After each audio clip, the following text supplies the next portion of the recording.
Hello दोस्तों। तो उत्तर पाठशाला में एक बार फिर से आपका बहुत बहुत स्वागत है। और आज हम डिस्कस करने वाले हैं UKSS SC के लिए ऐसे क्वेश्चंस जो उत्तराखंड सामान्य ज्ञान से रिलेटेड हैं और 100% आने वाले क्वेश्चंस हैं। यानी कि अधिकतर क्वेश्चंस इसमें से मैक्सिमम एग्जामों में पूछे गए हैं। अलग अलग तरीक़ों से यही क्वेश्चन अधिकतर एग्जाम्स में पूछे गए हैं। तो ये सबसे ज़्यादा संभावित प्रश्नों का एक संकलन का पार्ट 1 हम लेकर आए हैं दोस्तों। अगर आप इसे लगातार शेयर करते हैं और एक अच्छी पोस्ट रिच देते हैं तो बहुत ही जल्द आपको पार्ट 2 भी देखने के लिए मिलेगा।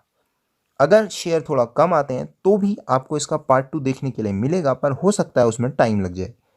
आपका जितना अधिक सपोर्ट और रिस्पॉन्स मिलेगा उतनी जल्दी आपको UKSS SC के लिए और अधिक प्रश्नों का संकलन मिलता जाएगा।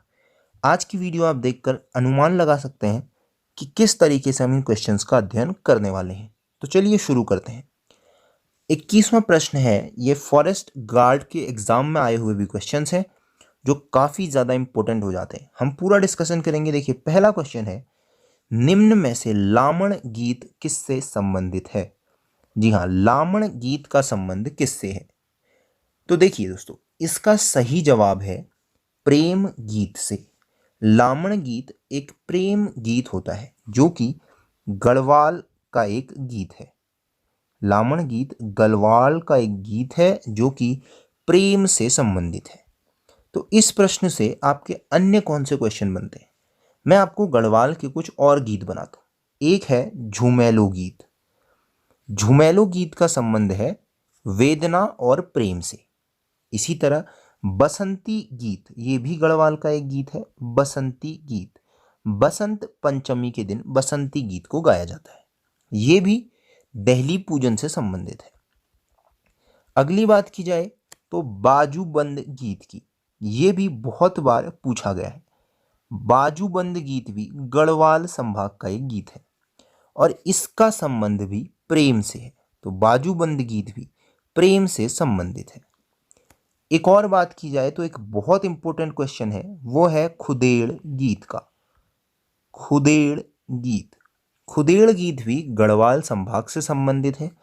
ये गीत उन महिलाओं द्वारा गाया जाता है जिनका विवाह हो गया है और उन्हें मायके की याद आती है। तो इस तरीके से 21वें प्रश्न से हमारे बहुत सारे प्रश्न और बनते हैं। तो लामण गीत का संबंध है प्रेम गीत से। चलिए अगला क्वेश्चन देखते हैं। रावण की तपस्थली बैरास कुंड कहाँ स्थित है? रावण की तपस्थली बैरास कुंड कहाँ स्थित है? तो दोस्तों, इसका सही जवाब है चमोली डिस्ट्रिक्ट में। चमोली डिस्ट्रिक्ट में रावण की तपस्थली बैरास कुंड स्थित है। अगर बात की जाए बैरास कुंड की दोस्तों, तो ये है नंदप्रयाग में स्थित। इस तपस्थली के बारे में कहा जाता है कि रावण ने अपने 10 सिर यहीं काटे थे। तो बैरास कुंड के पास ही रावण ने अपने 10 सिर काटे थे। इस क्षेत्र को पहले कहा जाता था दोस्तों दशमौली।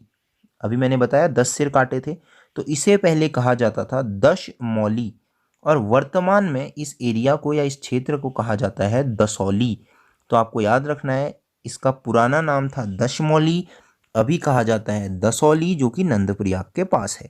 यानी कि इसका सही जवाब है चमोली जिले में दोस्तों। अगला प्रश्न देखिए, नैनीताल में सबसे बड़ा भूस्खलन कब हुआ था? ये बहुत ही ज़्यादा इंपॉर्टेंट क्वेश्चन हो जाता है दोस्तों, बहुत बार पेपरों में पूछा गया है। तो ये दोस्तों बहुत ही पुराना भूकंप है और इसका सही आंसर है 18 सितंबर 1880 को। जी हाँ, 18 सितंबर 1880 को ये भूस्खलन हुआ था। तो ये कहाँ हुआ था दोस्तों? ये हुआ था आलमा लॉज की पहाड़ी पर। जी हाँ, आलमा लॉज की पहाड़ी पर यह भूस्खलन हुआ था दोस्तों।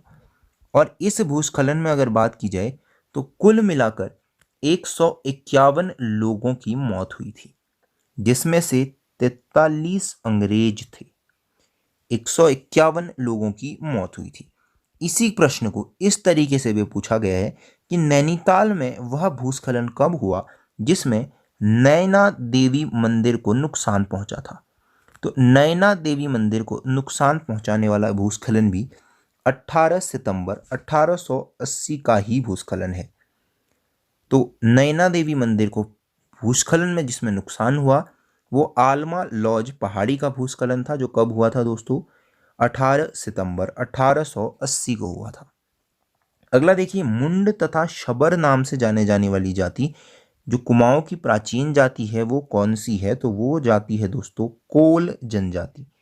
वो जाति है कोल जाति, जो कि काफी पुरानी जाति है और इसे उत्तराखंड में नृवंशीय समूह भी कहा जाता है।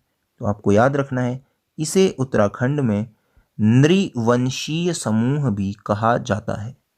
तो इस प्रश्न का सही जवाब है कोल। चलिए अगला क्वेश्चन देखते हैं दोस्तों। नंदा देवी राष्ट्रीय उद्यान की स्थापना की गई थी। तो नंदा देवी राष्ट्रीय उद्यान के बारे में हमने अपने करंट अफेयर्स में भी बहुत बार डिस्कशन किया हुआ है दोस्तों। अगर बात की जाए तो वैसे ही आपको पता ही होगा कि 1982 यानी कि 1982 इसका करेक्ट आंसर है, लेकिन आंसर की में इसका जवाब 1992 दिया गया था। अब अगर बात की जाए नंदा देवी राष्ट्रीय उद्यान की तो ये चमोली में है दोस्तों और 1982 में इसकी स्थापना की गई थी। अगर नंदा देवी पर्वत शिखर की बात की जाए दोस्तों तो 7,816 मीटर की ऊंचाई वाला ये दूसरा सबसे ऊंचा शिखर है, जो कि भारत का है कंचनजंगा के बाद। वैसे सबसे बड़ा है दोस्तों K2, लेकिन ये आता है पीओके में, गॉडविन ऑस्टिन आता है पीओके में, आता है अगला कंचनजंगा और उसके बाद है नंदा देवी। अब ये जो चमोली में स्थित है और अगर बात की जाए नंदा देवी की तो ये उत्तराखंड का सबसे ऊंचा पर्वत शिखर भी है दोस्तों। अगला है दोस्तों, वासुकी ताल कहाँ स्थित है? तो इसका सही जवाब है दोस्तों वासुकी ताल केदारनाथ के निकट स्थित है। अब अगर बात की जाए दोस्तों वासुकी ताल की तो ये वासुकी ताल ब्रह्म कमल के लिए काफ़ी फेमस है। अब ब्रह्म कमल आपको पता है ये है हमारा राज्य पुष्प और ब्रह्म कमल के लिए फेमस है दोस्तों वासुकी ताल। अब वासुकी ताल से एक नदी भी निकलती है दोस्तों, काफ़ी बड़ी तो नहीं है झील, 600 मीटर के करीब इसकी परिधि है। सोन नदी माना जाता है कि सोन नदी वासुकी ताल से ही निकलती है। अब सोन नदी वासुकी ताल से निकलती है तो सोन नदी है मंदाकिनी की सहायक नदी। सोन नदी है मंदाकिनी की सहायक नदी। तो सोन नदी मंदाकिनी में किस जगह पे मिलती है? उसी जगह को कहा जाता है दोस्तों सोन प्रयाग। तो सोन नदी मंदाकिनी में सोन प्रयाग जगह में मिलती है। इस प्रश्न से यह सभी इंपॉर्टेंट क्वेश्चंस बनते हैं दोस्तों। अच्छा अगला क्वेश्चन है दोस्तों, स्वामी विवेकानंद आश्रम कहाँ स्थित है? बहुत ज़्यादा इंपॉर्टेंट क्वेश्चन है दोस्तों, आने वाला क्वेश्चन है स्वामी विवेकानंद आश्रम कहाँ स्थित है। आपको पता होना चाहिए कि ये श्यामला ताल के नज़दीक स्थित है। अब देखिए दोस्तों श्यामला ताल कहाँ है?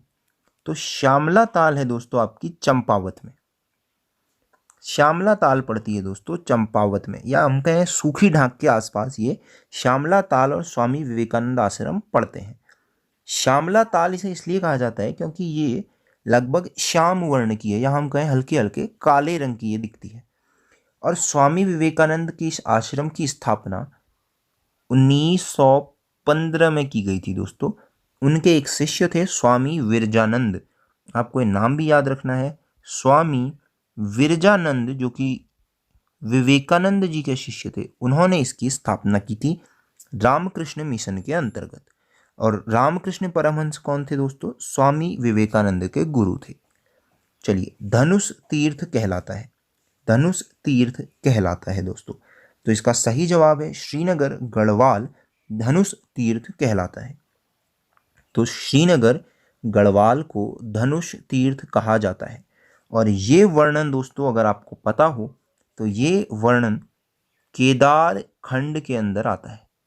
केदार खंड में श्रीनगर गढ़वाल को धनुष तीर्थ कहा गया है। और इसके लिए एक और चीज़ कह सकते हैं, लगभग 1815 से पहले दोस्तों यहाँ एक धुन्नार जाति की बस्ती हुआ करती थी। 1815 से पूर्व यहाँ धुन्नारों की बस्ती हुआ करती थी। इनका काम नदी पार करवाना या क्षेत्र से एक जगह से दूसरे जगह पर्यटकों को ले जाना, ये कार्य हुआ करता था। चलिए गढ़वाल राइफल्स का युद्ध से संबंधित जय घोष है, ये इस बार के लिए भी काफ़ी इंपॉर्टेंट क्वेश्चन हो जाता है। दोस्तों गढ़वाल राइफल्स का युद्ध से संबंधित जय घोष है जय बद्री विशाल।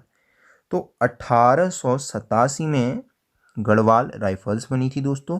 अगर हम इसके युद्ध घोष की बात करें तो हकीकत में, या हम ये कहें ओरिजिनल जो जय घोष है वो है बद्री विशाल लाल की जय।